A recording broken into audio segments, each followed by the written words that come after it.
देखो, चैप्टर 7 है हम लोग का आपके टेक्स्ट बुक का, conservation of plants and animals. यानी प्लांट्स और एनिमल्स को कैसे हम लोग कंजर्व करके रखेंगे, सुरक्षित करके रखेंगे, बचा करके रखेंगे, ठीक है।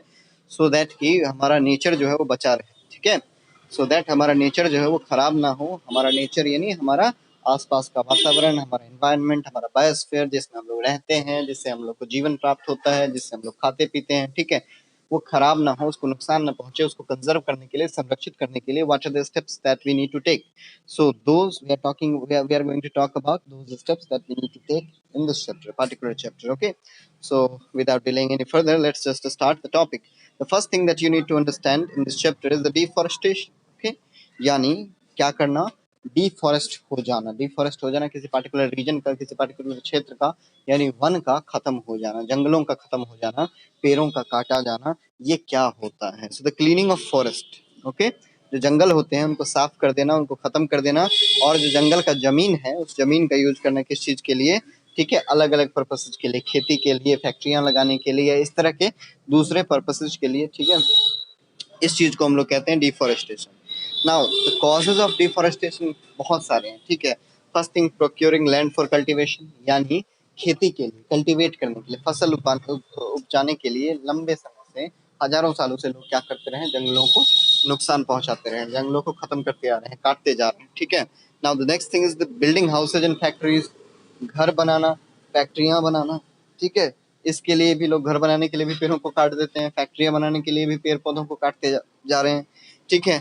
साथ ही साथ यूजिंग वुड एज फ्यूल और मेकिंग फर्नीचर, जो घरों में फर्नीचर इस्तेमाल होता है लकड़ियों का, उसको बनाने के लिए भी क्या किया जाता है, जंगलों को काटा जाता है, पेड़ों को काटा जाता है। साथ ही साथ क्या करने के लिए, खाना बनाने के लिए भी लकड़ियों का जो इस्तेमाल हुआ करता था और अब भी कई जगहों पर होता है, उसके लिए भी हम लोग क्या करते हैं, लकड़ियों को काटते जा रहे हैं। सो विच इज रियली बैड, जो कि बहुत ही क्या है, गलत है, ठीक है। अब डिफॉरेस्टेशन का नेचुरल कॉज क्या है, ठीक है। तो पहला तो है बच्चे फॉरेस्ट फायर्स। ये तो हम लोगों ने अभी भी जो भी पढ़ा, जो कॉजेज हैं डिफॉरेस्टेशन के, ये सब क्या है, ये सब आदमियों के द्वारा किए जाते हैं। These are the things that humans do, ठीक है, एनवायरनमेंट को नुकसान पहुंचाने के लिए। लेकिन कई सारे ऐसे कॉज भी होते हैं जो नेचुरल है, जिन पर आदमियों का वश नहीं होता, जैसे फॉरेस्ट फायर्स, जंगलों में लगने वाली आग। जंगलों में जो आग लगती है उस कारण से भी क्या होता है, डिफॉरेस्टेशन बहुत ही बड़े स्तर पर, बहुत ही बड़े पैमाने पर होता है। जंगलों में पेड़ों के आपस में टकराने से, ठीक है, बैम्बू ट्रीज वगैरह के, या पत्थरों वगैरह के टकराने से, या फिर फॉर एनी रीजन जब आग लगता है तो पूरा का पूरा जंगल क्या होने लगता है, जल करके खाक होने लगता है। तो इसके कारण भी डिफॉरेस्टेशन हो जाता है। फिर ड्रॉट, सुखाड़ जिसको हम लोग कहते हैं, ठीक है, ड्रॉट, अकाल का आ जाना, विच मीन्स पानी का कमी, रेन वाटर सही तरीके से रेन नहीं हो पाना, बारिश नहीं हो पाना। इसके कारण भी क्या होता चला जाता है, अगर पानी नहीं मिलेगा पेड़ पौधों को तो सरवाइव नहीं कर पाएंगे। इसके कारण क्या हो जाना, बड़े बड़े जंगलों का विनाश हो जाना और उसकी जगह पर रेगिस्तान का बन जाना। तो ये सब कॉजेज हैं, ये सब कारण है बच्चे। कुछ तो आदमियों के द्वारा कॉज किए जाने वाले और कुछ नेचुरल, प्राकृतिक रूप से होने वाले कारण हैं जिसके कारण डिफॉरेस्टेशन होता है। हाँ, यहाँ पर आप देख सकते हो इन दिस पिक्चर, ये देख रहे हो, हियर यू सी, ठीक है, पूरा का पूरा डिजर्टिफाई हो चुका है ये पूरा का पूरा रीजन। हाँ, पेड़ पौधों को काट करके खत्म कर दिया, जमीन बंजर कर दिया, ठीक है। अब यहाँ पर एज यू कैन सी पूरा का पूरा यहाँ पर जंगल का सफाया किया जा चुका है फॉर मल्टीपल रीजंस, ठीक है, अलग अलग रीजंस के कारण, और अलग अलग कारण भी हैं उसको हटाने के। सो यहाँ पर आप देख सकते हो, ठीक है, जंगलों का आग, इसके कारण डिफॉरेस्टेशन होने का बहुत ज्यादा खतरा रहता है। अब डिफॉरेस्टेशन के कंसिक्वेंसेस क्या है, यानी डिफॉरेस्टेशन से क्या प्रभाव पड़ता है, ठीक है, हम लोग के ऊपर, उससे परिणाम क्या निकलते हैं, ठीक है। तो कॉन्सिक्वेंसेज जो डिफॉरेस्टेशन के, उनमें सबसे पहला जो आता है बच्चे, टेम्परेचर का बढ़ जाना, तापमान। हाँ, तापमान बढ़ जाना, क्यों, क्योंकि देखो पेड़ पौधे जो होते हैं ना, पेड़ पौधे वो क्या करते हैं, ऑक्सीजन रिलीज करते हैं। और ऑक्सीजन जितना ज्यादा मौजूद रहता है एनवायरनमेंट पे, उतना ही ज्यादा हमारा एनवायरनमेंट क्या रहता है, शांत रहता है, टेम्परेचर रिड्यूस्ड रहता है। और साथ ही साथ नॉट जस्ट ऑक्सीजन, साथ ही साथ हीट को भी ऑब्जॉर्व करते हैं पेड़ पौधे। तो हीट को जब ऑब्जॉर्व कर लेते हैं ना, हीट का यूज करते हैं, आपको पता है फोटोसिंथेसिस में सनलाइट का यूज कर देते हैं, हीट का यूज कर देते हैं, तो फिर क्या हो जाता है, वो गर्मी को अवशोषित कर लेते हैं, इसलिए गर्मी कम पड़ता है। आप देखते होइएगा पेड़ पौधे के छांव में, या जहाँ पर पेड़ पौधा ज्यादा है वहां पर जब आप जाते हैं तो आपको ठंडा ठंडा फील होता है, लेकिन जहाँ पर पेड़ पौधा दूर दूर तक नहीं है वहां पर गर्मी ज्यादा लगता है, ठीक है। सो टेम्परेचर में जो बढ़ाव है वो भी होता है डिफॉरेस्टेशन के कारण। टेम्परेचर बढ़ता जा रहा है जो ह्यूमंस के लिए बहुत डिफिकल्ट कर देगा जिंदा रहना। साथ ही साथ पॉल्यूशन लेवल जो होता है अर्थ का, वो भी बहुत ही हाई हो गया है, ठीक है। डिफॉरेस्टेशन के कारण प्रदूषण ज्यादा बढ़ता है, क्योंकि जो धूल गर्दा है, ठीक है, डस्ट पार्टिकल्स है, इन सब को भी क्या कर लेता है पेड़ पौधा अवशोषित कर लेता है, अब्सॉर्ब कर लेता है, जिसके कारण क्या हो जाता है, जिसके कारण गंदगियां जो है, पॉल्यूशन जो है हमारे एनवायरनमेंट में कम हो जाती है। लेकिन अगर पेड़ पौधे ही नहीं रहेंगे तो फिर ये सारा काम कौन करेगा, और जब ये काम नहीं हो पाएगा तो डिफोरेस्टेशन जो हो चुका है उसके कारण क्या होगा, हमारे एनवायरनमेंट को बहुत नुकसान पहुंचेगा। Next thing is that increase in the level of carbon dioxide. क्योंकि देखो जैसे बच्चे क्या करता है, कार्बन डाइऑक्साइड को इनटेक कर लेता है, पेड़ पौधा जो होता है जो इन्वायरमेंट में मौजूद ज्यादा मात्रा में कार्बन डाइऑक्साइड है उसको ले लेता है और उसको ऑक्सीजन में कन्वर्ट कर देता है। तो अगर पेड़ पौधा ही नहीं रहेगा तो कार्बन डाइऑक्साइड को लेने वाला, ऑब्जर्व करने वाला कोई रहेगा ही नहीं। तो कार्बन डाइऑक्साइड का खपत नहीं होगा तो एनवायरनमेंट में कार्बन डाइऑक्साइड तो बढ़ता जाएगा, क्योंकि ह्यूमंस तो कार्बन डाइऑक्साइड छोड़ते जा रहे हैं, लेकिन उस कार्बन डाइऑक्साइड को लेने वाला, इंटेक करने वाला पेड़ पौधा तो है ही नहीं। अब जब पेड़ पौधा है नहीं तो फिर बात खत्म। बात खत्म मतलब क्या, कार्बन डाइऑक्साइड का लेवल बढ़ता चला जाएगा, उसको कोई लेगा ही नहीं, ठीक है। तो एटमॉस्फेयर में ग्लोबल वार्मिंग कॉज होगा, जिसके कारण ठीक है पूरे दुनिया का टेम्परेचर बढ़ेगा, क्योंकि आपको पता है carbon dioxide green house gas है, और ग्रीन हाउस गैसेस क्या करती हैं, ग्लोबल वार्मिंग कॉज करती हैं, विच मीन्स इन्वायरमेंट का टेम्परेचर बढ़ा देती है। और हमारे आसपास जब टेम्परेचर बढ़ेगा तो हमारा रहना और मुश्किल होगा। आप देख रहे हो गर्मी कितना पड़ता है आजकल।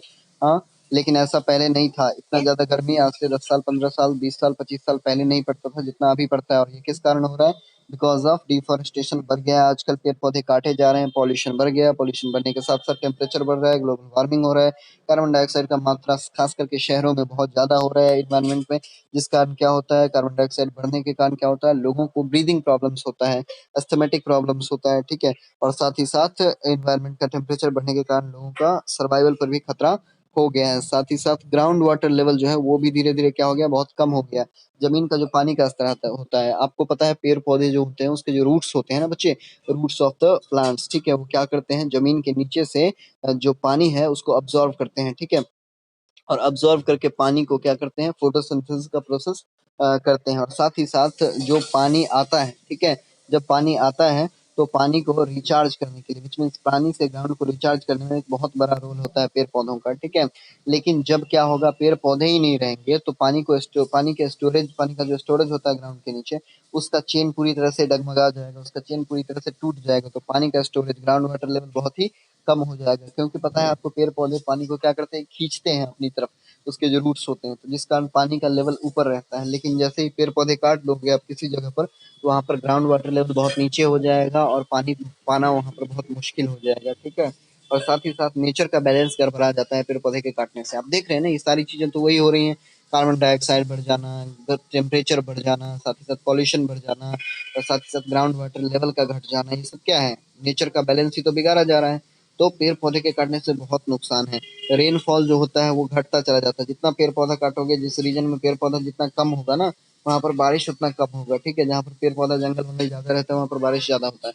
ऐसा क्यों होता है, क्योंकि पेड़ पौधे जो होते हैं ना, पेड़ पौधे वो क्या करते हैं, ऑक्सीजन को रिलीज करते हैं, एनवायरनमेंट को कूल करते हैं। तो आपको पता है जो हाई प्रेशर विंड्स होती है ना, वो कहाँ से कहाँ तक मूव करती हैं, गर्म क्षेत्रों से ठंडे क्षेत्र की ओर मूव करती हैं। तो पेड़ पौधा जहाँ पर ज्यादा होता है वहाँ पर ठंड थोड़ा सा ज्यादा होता है, और पेड़ पौधा कम होता है वहाँ पर रेगिस्तानी रीजन में गर्मी थोड़ा सा ज्यादा होता है, ठीक है।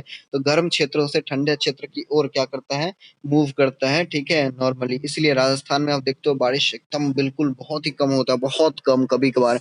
लेकिन आप देखते हो जो मोनिशराम वगैरह है, मेघालय, नागालैंड, ये सब है, इन सब में खूब बारिश होता है। क्यों, क्योंकि पेड़ पौधे बहुत ज्यादा हैं, enough, enough, more than enough, ठीक है। बहुत ज्यादा जंगल हैं, बहुत बड़े बड़े पहाड़ हैं, ठीक है। तो पेड़ पौधों के ज्यादा होने से रेनफॉल भी ज्यादा होता है। और रेनफॉल अगर जहाँ पर कम हो गया, ठीक है, डिक्रीज हो गया रेनफॉल, धीरे धीरे जहाँ पर कम होगा, पेड़ पौधे काट दोगे तो उधर भी रेनफॉल कम हो जाएगा। अगर नागालैंड वगैरह की तरफ, तो वहां पर भी क्या होगा, ड्रॉट आएगा, अकाल आएगा, सूखा आएगा, और वो क्या होता चला जाएगा, रेगिस्तान बनता चला जाएगा इलाका। Soil erosion and decrease in soil fertility leading to desertification होता है, क्या है, सॉइल इरोजन होता है। देखो पेड़ पौधे क्या करते हैं, पेड़ पौधे जो होते हैं उनके रूट्स जो होते हैं वो जमीन को क्या करते हैं, बांध करके रखते हैं, ठीक है। तो जब पानी आता है या बार बार आता है ना, तो जमीन को भागने नहीं देते। जमीन जो होता है वो कहीं से कहीं दूसरे जगह नहीं जाता है, ऊपरी परत जो है। लेकिन अगर पेड़ पौधे नहीं हो तो क्या होता है, जमीन का जो अपर लेयर है वो पूरी तरह से क्या होता चला जाता है, बह जाता है, फ्लो कर जाता है। अब इसी को हम लोग सॉइल इरोजन कहते हैं, सॉइल इरोड कर जाता है, ठीक है। और इसके कारण क्या होता है, सॉइल का फर्टिलिटी घट जाता है, क्योंकि जमीन का जो फर्टाइल हिस्सा है, अपर पार्ट, वो क्या हो जाता है, अपर पार्ट पानी के साथ बह जाता है। तो फर्टिलिटी कम हो गया यहाँ, यानी वहां पर फसल उगाना असंभव सा बात हो जाएगा, बहुत मुश्किल हो जाएगा। जिसके कारण क्या होता है, फसल अगर नहीं उगेगा, पेड़ पौधे वहां पर नहीं उगेंगे तो क्या होगा, डेजर्ट बन जाएगा, रेगिस्तान बन जाएगा, तो डेजर्टिफिकेशन हो जाता है पेड़ पौधों को काटने से। ओके, लंबे समय तक decrease in water holding capacity of soil leading to floods. और सिंपल सा बात है, वाटर होल्डिंग कैपेसिटी जो है वो जमीन का घटता चला जाता है, क्योंकि पानी को होल्ड करके कौन रखेगा? जहाँ पर पेड़ पौधा ज्यादा रहेगा तभी तो पेड़ पौधा अब्जॉर्व कर लेगा पानी का। लेकिन जहाँ पर पेड़ पौधा रहेगा ही नहीं, वहां पर पानी को होल्ड करके रोक करके रखने का क्षमता ही नहीं रहेगा, तो पानी तो सारा का सारा नुकसान ही क्रिएट करेगा। तो ये सब कॉन्सिक्वेंसेज हैं, ये सब नुकसान है बच्चे किस चीज के? डिफॉरेस्टेशन के, यानी जंगल का नाश करने का। ठीक है, ये सब क्या है? नुकसान है। ठीक है, इन सबसे जंगलों का नाश करने से क्या होता है? हम लोग के इन्वायरमेंट को बहुत ज्यादा नुकसान पहुंचता है। ये सब हम लोग ने देखा। Now forest and wild life का जो कंजर्वेशन है ना, ठीक है, वो किस तरह से किया जाता है? जो जंगल हैं और साथ ही साथ जो जीव जंतु हैं उनको किस तरह से प्रोटेक्शन मिलता है, ठीक है। हाँ, किन किन तरीकों से सरकार उनके लिए काम करती है? तो फॉरेस्ट और वाइल्ड लाइफ को कंजर्व करते हैं हम लोग क्या चीज? या तो बायोस्फीयर रिजर्व बना करके, या फिर वाइल्ड लाइफ सेंचुरीज बना करके, या फिर नेशनल पार्क वगैरह जैसी चीजें बना करके।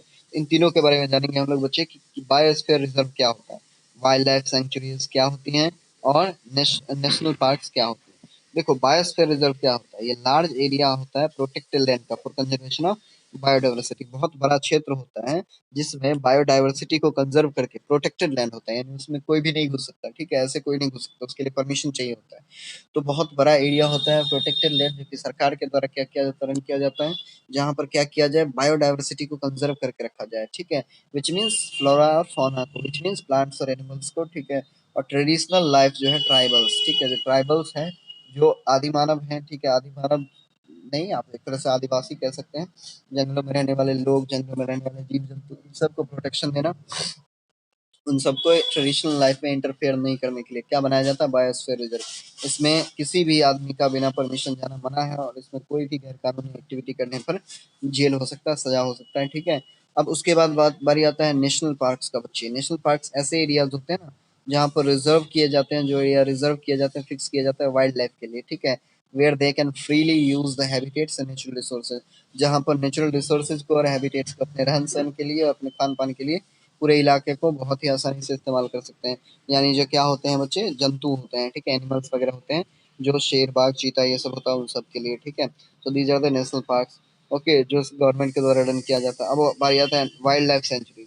ये ऐसे एरियाज होते हैं जहाँ पर एनिमल्स को पर्टिकुलरली क्या किया जाता है? प्रोटेक्ट किया जाता है by any disturbance to them और देयर हैबिटेट, ठीक है। बाहरी किसी भी डिस्टरबेंस से बचा करके एनिमल्स को रखा जाता है, और उनको प्रोटेक्ट करके रखा जाता है। ऐसे एरियाज को हम लोग वाइल्ड लाइफ सेंचुरीज कहते हैं। तो अगर आप देखिए गौर से, तो दरअसल इन तीनों में बहुत ज्यादा डिफरेंस नहीं है, ठीक है, बहुत ज्यादा डिफरेंस नहीं है। तीनों का काम जो है बच्चे एक ही है। काम क्या है? हमारे वाइल्ड लाइफ को और फॉरेस्ट को, ठीक है, जंगलों को, जीव जंतुओं को, पेड़ पौधों को कंजर्व करके रखना है, और तीनों अलग अलग तरीके से यही काम करते हैं। Okay, now comes what? Now comes biosphere reserve. इसके बारे में हम लोग डिटेल में देखेंगे। इस तरह का कुछ दिखता है बायोस्फीयर रिजर्व, ठीक है, जिसमें क्या होता है? किसी का भी ऐसे जाकर के घर बनाना या खेती वेती करना, ये सब अलाउड नहीं होता है, ठीक है, गवर्नमेंट के कंट्रोल में आता है। तो ये लार्ज एरियाज होते हैं जो कि प्रोटेक्टेड लैंड होते हैं। कंजर्वेशन किस चीज का करते हैं? बायोडाइवर्सिटी और ट्रेडिशनल लाइफ, जो ट्राइबल्स रहते हैं ना, आदिवासी समुदाय, उन सब के लिए, ठीक है। बायोडाइवर्सिटी ऐसा इलाका होता है जहाँ पर वेराइटी, कई सारे प्रकार के पेड़ पौधे, ठीक है, जीव जंतु, माइक्रो ऑर्गेनिज्म, ये सब पाए जाते हैं, ठीक है। जो पंचमरी बायोस्फीयर रिजर्व है, हाँ, consists of a national park called Satpura and two wildlife sanctuaries called बोरी एंड पंचमरी। देखो होता क्या है, एक बायोस्फीयर रिजर्व है इंडिया में, बहुत बड़ा बायोस्फीयर रिजर्व है, वैसे कई सारे हैं, लेकिन जो बहुत बड़ा एक बायोस्फीयर रिजर्व है, जो पंचमरी बायोस्फीयर रिजर्व के नाम से जाना जाता है। अब इस पंचमरी बायोस्फीयर रिजर्व में जो है बच्चे, एक नेशनल पार्क है, इसके अंदर बायोस्फीयर रिजर्व बहुत बड़ा होता है, उसके अंदर नेशनल पार्क भी हो सकता है, वाइल्ड लाइफ सेंचुरीज भी हो सकती हैं। तो इसी प्रकार से जो एक बहुत बड़ा क्या है, बायोस्फीयर रिजर्व है हम लोग का, वो क्या है? पंचमढ़ी। उसके अंदर एक नेशनल पार्क है जिसका नाम है सतपुरा नेशनल पार्क, ठीक है। क्या नाम है? सतपुरा नेशनल पार्क, मध्य प्रदेश छत्तीसगढ़ के रीजन में है। और दो वाइल्ड लाइफ सेंचुरीज हैं, एक तो बोरी वाइल्ड लाइफ सेंचुरीज, और एक पंचमढ़ी नाम से ही वाइल्ड लाइफ सेंचुरी है। एक बहुत बड़े क्षेत्र में फैला हुआ क्या है? बायोस्फीयर रिजर्व, जिसको हम लोग पंचमढ़ी बायोस्फीयर रिजर्व कहते हैं। उसके अंदर एक पार्क है, नेशनल पार्क, जिसको हम लोग कहते हैं सतपुरा। अब ये पार्क का मतलब ये नहीं कि आप घूमने के लिए क्या करो दोस्तों के साथ, आप मतलब उसमें क्या करो, पार्क में जाकर के पिकनिक बनाओ, ठीक है, no, it is not that kind of park. ये नेशनल पार्क है। नेशनल पार्क वो होते हैं जहाँ पर प्रोटेक्शन किया जाता है वाइल्ड लाइफ का, ठीक है, जहाँ पर आप घूमने के लिए जा तो सकते हो, लेकिन परमिशन लेकर के आपको जाना होगा, और स्पेशल चीज़ों के साथ, स्पेशल गाड़ियों के साथ आपको जाना होगा, ठीक है, क्योंकि रिस्क है वहाँ पर जाने का। और साथ ही साथ वाइल्ड लाइफ सेंचुरीज होती हैं, ठीक है, जो 2 वाइल्ड लाइफ सेंचुरीज हैं किसके अंदर, पंचमढ़ी बायोस्फीयर रिजर्व के अंदर। एक का नाम तो पंचमढ़ी ही है और दूसरा का नाम बोरी है, ठीक है। तो ये बायोस्फीयर रिजर्व के बारे में था। अब बच्चे हम लोग बात करेंगे फ्लोरा और फौना के बारे में। फ्लोरा क्या होता है? किसी एक क्षेत्र में पाए जाने वाले जितने भी पेड़ होते हैं, पेड़ पेड़ पेड़ प्लांट, उनको हम लोग क्या कहते हैं? फ्लोरा कहते हैं, ठीक है। देखिए ये क्या होते हैं, ये फ्लोरा हो गया, ये फ्लोरा हो गया, ये फ्लोरा हो गया। तो किसी एक रीजन में पाए जाने वाले जो पौधे होते हैं ना, इनको हम लोग फ्लोरा कहते हैं। और किसी एक रीजन में, पर्टिकुलर क्षेत्र में जो पाए जाने वाले जानवर होते हैं ना, those animals are called fauna, ठीक है। तो plant and animals, flora and fauna, ठीक है। तो देख रहे हो, एक रीजन में पाए जाने वाले जो जानवर होते हैं किसी पर्टिकुलर रीजन में, those are called fauna. Example देखो, पंचमढ़ी का जो फ्लोरा है, यानी पंचमढ़ी के जो विशिष्ट प्रकार के क्या है पेड़ पौधे हैं, उनमें क्या है, साल का पेड़ होता है, टीक का पेड़ होता है, मैंगो, जामुन, सिल्वर, फर्न्स, इन सब के पेड़ क्या है, उस रीजन में विशिष्ट प्रकार से पाए जाते हैं, स्पेशल प्रकार से पाए जाते हैं, इसलिए ये क्या है, फ्लोराज हैं। ये ऐसे पौधे हैं जो कि पंचमढ़ी में बहुत ज्यादा पाए जाते हैं। फिर उसके बाद फौना जो है पंचमढ़ी का, उसमें वाइल्ड डॉग आप देख सकते हो यहाँ, ठीक है, जो चीतल होता है, as you can see it here, wolf होता है, ठीक है, लियोपार्ड होता है, चीता वगैरह, ठीक है, ब्लू बुल, हाँ, उसके साथ बार्किंग डियर वगैरह जो होता है, ये सब क्या होते हैं, फौनाज हैं, एनिमल्स हैं जो पाए जाते हैं किसमें, पंचमढ़ी के बायोस्फीयर रिजर्व में। Okay, now students, now comes the term endemic species, ठीक है। From here we will be discussing tomorrow, from here हम लोग कल पढ़ेंगे यहाँ से। Species. Endemic species are those species of plants and animals which are found only in a particular area, not found everywhere else or anywhere else. Endemic species वैसे जंतुओं के, यानी पेड़ के या पौधों के, ठीक है, जीव या जंतुओं के, तो वैसे क्या होते हैं, स्पीशीज होते हैं या तो प्लांट के या फिर एनिमल्स के, जो केवल एक ही क्षेत्र में पाए जाते हैं, एक ही एरिया में पाए जाते हैं, हर जगह नहीं पाए जाते हैं। You will not find these everywhere, ठीक है, हर जगह आपको नहीं मिलेंगे, किसी एक पार्टिकुलर एरिया में ही क्या होते हैं, ये पाए जाते हैं। एग्जाम्पल के तौर पर जो साल होता है, ठीक है, साल होता है या फिर वाइल्ड मैंगो जिसको हम लोग कहते हैं, जंगली आम, और साल का जो पेड़ होता है ना, ये सब एंडेमिक फ्लोरा है, ठीक है। फ्लोरा मतलब पेड़ पौधे। तो एंडेमिक फ्लोरा है कहाँ के, पंचमढ़ी के, ठीक है। जो पंचमढ़ी बायोस्फीयर रिजर्व है, उसके क्या है, एंडेमिक प्लांट्स हैं, यानी उसी रीजन में ये पाए जाते हैं और दूसरे जगह पर ये नहीं पाए जाते, ठीक है। जो बिसॉन है, ठीक है, जो बिसॉन जिसको हम लोग कहते हैं जानवर, और इंडियन जायंट स्क्विरल है, ठीक है। देखिए बिसॉन और इंडियन जायंट स्क्विरल और फ्लाइंग स्क्विरल, उड़ने वाला स्क्विरल, गिलहरी, ये सब जो है, ठीक है, ये सब कहाँ है, ये सब केवल केवल इसी एरिया में, पंचमढ़ी बायोस्फीयर रिजर्व के एरिया में पाए जाते हैं। और ये एंडेमिक फौना है, फौना का मतलब एनिमल्स है, ऐसे एनिमल्स जो केवल केवल पंचमढ़ी रीजन में ही पाए जाते हैं, दुनिया में और कहीं नहीं पाए जाते हैं। तो वैसे पेड़ पौधे या जीव जंतु जो केवल और केवल क्या होते हैं, see flying squirrel, okay, and you see the bison, ये सब क्या हैं, ये पेड़ पौधे जो भी आपको दिख रहे हैं ना, दिस द वाइल्ड मैंगो, ठीक है, ये सब क्या है, पेड़ पौधे, ये फ्लोरा एंड फौनास केवल और केवल पंचमढ़ी बायोस्फीयर रिजर्व के रीजन में पाए जाते हैं, इसीलिए इनको हम लोग we call these endemic species, ठीक है। हम लोग इसलिए इनको एंडेमिक कहते हैं क्योंकि एक ही पार्टिकुलर रीजन में पाए जाते हैं, पूरे दुनिया में नहीं पाए जाते हैं, ठीक है। तो कोई चीज़ अगर लिमिटेड रीजन में, लिमिटेड क्षेत्र में जो है वो पाया जाए, हर जगह नहीं पाया जाए, तो उसको हम लोग बोलते हैं एंडेमिक। लेकिन कोई चीज़ अगर पूरे दुनिया में पाया जाए तो उसको बोलते हैं पैंडेमिक, ठीक है। जैसे अभी जो महामारी फैला हुआ है कोरोना वायरस का, इसको हम लोग कौन सा डिजीज बोलते हैं, इसको हम लोग पैंडेमिक डिजीज बोलते हैं। क्यों बोलते हैं पैंडेमिक? क्योंकि पूरे दुनिया में फैल गया है, पूरे दुनिया में हर जगह लोगों को हो रहा है, that's why we call this pandemic. लेकिन यही अगर क्या रहता, किसी एक क्षेत्र में सीमित रहता है, किसी एक क्षेत्र में, तो उसको हम लोग बोलते हैं क्या चीज, एंडेमिक। जैसे जो जो दिमागी बुखार होता है, ठीक है, खास करके छोटे बच्चों में, जिसको हम लोग इंसेफ्लाइटिस कहते हैं, वो इंडिया में पार्टिकुलरली किस क्षेत्र में पाया जाता है, ज़्यादातर बच्चों को होता है, आपको पता है, मुजफ्फरपुर वगैरह का जो रीजन है, लीची के समय में जब लीची का फसल होता है, तो उस टाइम में उस रीजन में बहुत बच्चों को इंसेफ्लाइटिस होता है, उस रीजन में, गोरखपुर वगैरह रीजन में, ठीक है। इसलिए उसको हम लोग कहेंगे इस बीमारी को कि उस पर्टिकुलर रीजन में एंडेमिक है वो, ठीक है। पेंडेमिक नहीं कह सकते क्योंकि पूरे दुनिया में फैलाव जो होगा तब हम लोग पेंडेमिक कहेंगे। इसी तरह से जो जीव जंतु होते हैं ना, वो भी एंडेमिक होते हैं, ठीक है, यानी किसी पार्टिकुलर रीजन में जो पाए जाते हैं। Now will talk about wild life sanctuary. Wild life sanctuary क्या होता है? एक ऐसा एरिया, एक ऐसा क्षेत्र where animals are protected from any disturbance to them और देयर हैबिटेट।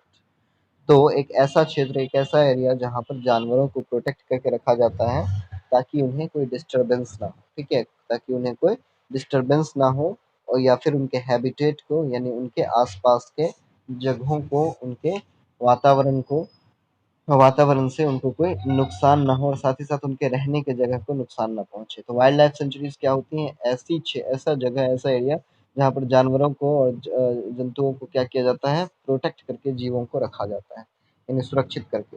द किलिंग और capturing of animals in wild life sanctuaries is strictly prohibited. जो वाइल्ड लाइफ सेंचुरीज होती हैं उसके अंदर जो जानवर होते हैं ना, उनको मारना या फिर उनका शिकार करना, उनको कैद करना, ये सब क्या है? स्ट्रिक्टली प्रोहिबिटेड होता है। ये सब अलाउड नहीं होता है, ठीक है? ये सब करोगे तो आपको जेल हो सकती है, आपको सजा हो सकती है, ठीक है? देखो वाइल्ड लाइफ सेंचुरीज कितनी ब्यूटीफुल होती है वाइल्ड लाइफ सेंचुरीज। ओके, यहाँ पर आप देखो how much beautiful these places are. यहाँ पर घूमना कितना शानदार रहता होगा, कितना शानदार रह सकता है। बहुत सारे वाइल्ड लाइफ सेंचुरीज हैं इंडिया में, आप जा सकते हैं घूमने के लिए, ठीक है? लेकिन एक बार कोरोना तो चला जाए ना। उसके बाद नेशनल पार्क्स। नेशनल पार्क्स भी ऐसे एरियाज होते हैं जहाँ पर वाइल्ड लाइफ को प्रोटेक्ट करके रखा जाता है और वाइल्ड लाइफ जो है यानी जीव जंतु जो है फ्रीली जो है, ठीक है, मूव कर सकते हैं। उनके ऊपर कोई बंदिश ना हो, उनको कैद ना किया हुआ हो, वो इधर से उधर अपने आसानी से, अपने सहूलियत से घूम सके, विचरण कर सके, ठीक है? And use the habitats in the natural resources. जो भी नेचुरल रिसोर्सेज है उस क्षेत्र में, उसका इस्तेमाल अपने रहने के लिए, खाने पीने के लिए करें। जैसे सतपुरा नेशनल पार्क जो है वो इंडिया का फर्स्ट रिजर्व फॉरेस्ट है, ठीक है? इंडिया में पहला रिजर्व फॉरेस्ट जो है यानी नेशनल पार्क जो है वो सतपुरा नेशनल पार्क के नाम से जाना जाता है। और ये सतपुरा कहाँ पर है? मध्य प्रदेश छत्तीसगढ़ के रीजन में है सतपुरा नेशनल पार्क, ठीक है? जहाँ पर आप जा सकते हैं जीव जंतुओं को देखने के लिए, अगर आपका इंटरेस्ट इन चीज़ों में है तो। Now comes the endangered species. ऐसे स्पीशीज जो खतरे में, ठीक है, जिनका जो स्पीशी है, जिनका जो वंश है, जिनका जो प्रजाति है वो क्या है? खतरे में है, वो नष्ट हो सकता है, ठीक है? तो एंडेंजर्ड एनिमल्स सबसे पहले जाने क्या है? वो एनिमल्स जिनका नंबर जो है धीरे धीरे करके कम होता जा रहा है और एक दिन क्या हो जाएंगे? एक्सटिंक्ट हो जाएंगे, यानी विलुप्त हो जाएंगे, ठीक है? एक दिन पूरी तरह से खत्म हो जाएंगे। ऐसे स्पीशीज को बहुत जल्द, जो पूरी तरह से खत्म हो सकते हैं, ऐसे स्पीशीज को, ऐसे प्रजातियों को हम लोग क्या कहते हैं? एंडेंजर्ड एनिमल्स, जो खतरे में है, ठीक है? टाइगर जो है वो धीरे धीरे करके कम होता जा रहा है, डिमिनिश होता चला जा रहा है। तो टाइगर को प्रोटेक्ट करने के लिए हमारे देश की सरकार ने क्या किया है? प्रोजेक्ट टाइगर नाम से स्कीम लॉन्च किया है, ठीक है? प्रोजेक्ट टाइगर नाम का एक योजना बनाया जिससे क्या हो सके, जो टाइगर है ना उसका पॉपुलेशन को क्या किया जा सके? बचा करके रखा जा सके। नहीं तो वो पूरी तरह से नष्ट हो जाएगा दुनिया से, तो फिर वो क्या हो जाएगा? गड़बड़ हो जाएगा। जैसे डायनासोर्स के बारे में आप सभी लोग जानते हैं। डायनासोर्स जो हैं, ठीक है, वो क्या हो चुके हैं? ऑलरेडी एक्सटिंक्ट हो चुके हैं, यानी विलुप्त हो चुके हैं। वो अब धरती पर नहीं पाए जाते हैं। कभी धरती पर डायनासोर्स का राज था, लेकिन आज वो क्या हो गए हैं? पूरी तरह से विलुप्त हो गए हैं, उनका कहीं कोई नामो निशान नहीं है धरती। अब रेड डाटा बुक क्या है? रेड डाटा बुक ऐसा किताब है, ऐसा मतलब डाटा का एक कलेक्शन है जो क्या करता है? रिकॉर्ड रखता है किस चीज़ का? जितने भी एंडेंजर्ड प्लांट एंड एनिमल्स हैं, जितने भी पेड़ पौधे या फिर जीव जंतु ऐसे हैं जो कुछ ही समय में यानी 100-200 सालों में, 50-100 सालों में क्या हो सकते हैं? खत्म हो सकते हैं, उनकी प्रजाति नष्ट हो सकती है। उनका रिकॉर्ड रखा जाता है किसमें? रेड डाटा बुक में। ओके, तो टाइगर एक एंडेंजर्ड स्पीशी में आता है, विच मीन्स वो क्या है? एक्सटिंक्शन के खतरे से जूझ रहा है। विच मीन्स हो सकता है आने वाले समय में टाइगर पूरी तरह से खत्म हो जाए, लेकिन उससे बचने के लिए, उसको ना होने देने के लिए हमारे सरकार ने प्रोजेक्ट टाइगर लॉन्च किया है ताकि ज़्यादा से ज़्यादा टाइगर्स को हम लोग क्या कर सकें? सेव करके रख सकें, ठीक है? तो ये सब चीज़ें, ओके। नाउ सी इकोसिस्टम बच्चे क्या होता है? What is an ecosystem? एक इकोसिस्टम जो होता है जिसमें प्लांट्स, एनिमल्स, माइक्रो ऑर्गेनिज्म सब एक साथ रहते हैं along with the non living components. और इनके साथ साथ जो नॉन लिविंग कंपोनेंट्स हैं, चाहे क्लाइमेट हो, चाहे वाटर हो, सॉइल हो, मिनरल्स हो, पत्थर हो, ये सब ऐसे कंपोनेंट हैं जो जिंदा तो नहीं है, लेकिन ये सब मिल करके इकोसिस्टम बनाते हैं, ठीक है? तो ये देख रहे हो, ये एक नेचुरल इकोसिस्टम है फॉरेस्ट का। इसमें आप देख सकते हो पानी भी है, हाँ, और उसके साथ साथ क्या है? पत्थर वत्थर भी है इधर उधर। उसके साथ साथ क्या है? उसके साथ साथ हवा भी है। ये सब सब कुछ है। तो आप क्या देख सकते हो? पानी है, मिट्टी है, पत्थर है, सब कुछ है। और साथ ही साथ इसमें लिविंग ऑर्गेनिज्म भी है, देख रहे हो? ये प्लांट्स हैं, इसमें कई सारे जानवर होंगे इसके आसपास। तो दिस इज एन इकोसिस्टम। ये क्या है? इकोसिस्टम है, ठीक है। ऐसे ही जो पानी के अंदर का भाग होता है ना बच्चे, हाँ, जल के अंदर का भाग होता है, समुद्र के अंदर का, नदियों के अंदर का भाग, वो भी एक इकोसिस्टम होता है। क्योंकि देख रहे हो पानी के अंदर क्या होता है, पानी एक नॉन लिविंग कंपोनेंट हो गया। उसके अंदर भी क्या होते हैं, उसके अंदर भी मिट्टी होता है, ठीक है। उसके अंदर भी क्या होता है, सॉइल का लेयर होता है, हाँ। उसके अंदर भी कई सारे पौधे पनपते हैं, ठीक है। तो प्लांट हो गए, कई सारे एनिमल्स फिशेस वगैरह रहते हैं, ठीक है।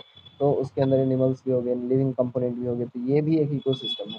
तो ऐसा जगह, ऐसा ऐसा जगह जहाँ पर क्या हो, लिविंग नॉन लिविंग दोनों कंपोनेंट यानी वाटर, सॉइल, मिनरल्स, पत्थर वत्थर, ये सब जो कुछ भी है, उसके साथ साथ लिविंग कंपोनेंट्स, प्लांट्स, एनिमल्स, ये सब मिलजुल करके रहें, एक दूसरे के ऊपर डिपेंडेंट रहें, इनको हम लोग क्या कहते हैं, इनको हम लोग कहते हैं इको सिस्टम्स। ओके, नाउ अब बात आता है माइग्रेशन का, ठीक है। तो माइग्रेशन क्या होता है? माइग्रेशन का मतलब होता है एनिमल्स का मूवमेंट, एक क्षेत्र से दूसरे क्षेत्र में एनिमल्स का जाना, ठीक है। अपने घर से, अपने हैबिटेट को, अपने मुख्य बाशिंदाई के जगह को, जहाँ पर एनिमल्स रहता है, उस जगह को छोड़ करके किसी और जगह को की ओर जाना, ठीक है। किसी फिक्स टाइम के लिए, पर्टिकुलर टाइम के लिए, time of period every year due to climatic changes और फॉर ब्रीडिंग। क्लाइमेटिक चेंजेस के कारण यानी जो जलवायु परिवर्तन हो रहा है उसके कारण, या फिर ब्रीडिंग के लिए यानी नए नस्ल को जन्म देने के लिए, नए बच्चों को जन्म देने के लिए क्या करते हैं, बहुत सारे जानवर जो हैं, बहुत सारे पक्षी जो हैं, बर्ड्स जो हैं, वो क्या करते हैं, एक जगह से दूसरे जगह, विच मीन्स एक जगह से जहाँ पर रहते हैं वहाँ छोड़ करके दूसरे क्षेत्र में जाते हैं, ठीक है। क्लाइमेटिक कंडीशंस के कारण भी, मतलब कहीं पर जहाँ रहते हैं मुख्य रूप से, वहाँ पर अगर ठंड ज़्यादा हो तो वहाँ से उड़ करके चले जाते हैं जहाँ पर गर्मी हो। फिर जब फिर जब ठंड का समय खत्म हो जाता है तो फिर वापस अपने घर पर आ जाते हैं, ठीक है। तो बर्ड्स जो क्या करते हैं, जो लंबी लंबी दूरियां तय करते हैं दूसरे दूसरे जगहों तक पहुंचने के लिए, ठीक है। कुछ साल साल के कुछ दिन, कुछ महीने एक जगह पर रहते हैं, कुछ महीने अगले जगह पर। ऐसे बर्ड्स को माइग्रेटरी बर्ड्स कहा जाता है, ठीक है। और ये माइग्रेटरी बर्ड्स दुनिया के हर कोने में अलग अलग जगहों से अलग अलग जगहों तक यात्रा करते रहते हैं। साइबेरिया से आने वाला जो पक्षियों का झुंड है, आप सोचो कितना दूर, हाँ, कहाँ साइबेरिया, वहां से उड़ करके पक्षियां गुजरात की तरफ आती हैं। और कब जब बहुत ज़्यादा ठंडी पड़ता है साइबेरियन रीजन में, तो फिर गुजरात की तरफ आती हैं और गुजरात में आकर के रहती हैं। और वहाँ पर क्या करती हैं, ऑफस्प्रिंग्स वगैरह को जन्म देती हैं। फिर वापस जब क्या हो जाता है, साइबेरिया में ठंडी का मौसम खत्म होता है, तो फिर यहाँ से गर्मी का मजा लेकर के गुजरात वगैरह से और चली जाती हैं अपने घर की ओर। So these are called migratory birds. Okay.